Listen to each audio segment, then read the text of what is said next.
Thank you so much, sir. And yes, moving ahead with our interactions. Next, ఒక 100 మంది వేదిక మీదకి వచ్చి అలరించబోతూ ఉన్నారు. But before all of that, ఇక్కడ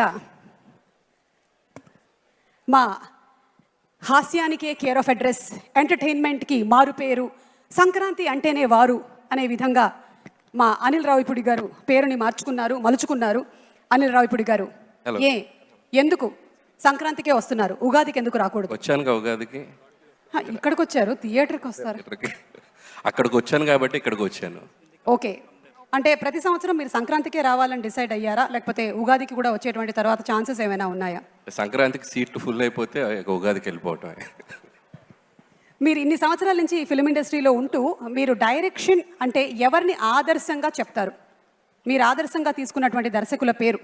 నాకు జంజాల్ గారు అంటే చాలా ఇష్టం. So always inspiring. Yes sir, thank you so much Anil garu. మరి ఈరోజు ఉగాది పర్వదినాన్న ఈ షడ్రుచుల్లో నుంచి ఒక రుచిని సెలెక్ట్ చేయాలి అంటే? అన్ని రుచులు ఉంటేనే లైఫ్ బాగుంటుంది, చేదు ఉంటేనే తీపి వాల్యూ. కాబట్టి సో అన్నీ బ్యాలెన్స్డ్గా ఉంటేనే బాగుంటుంది. ఇది మీరు చెప్తారా లేదా అని మేము వెయిట్ చేశాము, మీరు అదే చెప్పారు. Thank you so much. Thank you.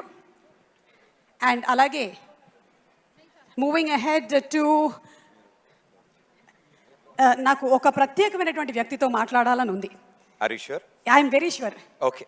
నేను ఇలా వస్తున్నానంటే చిరంజీవి గారు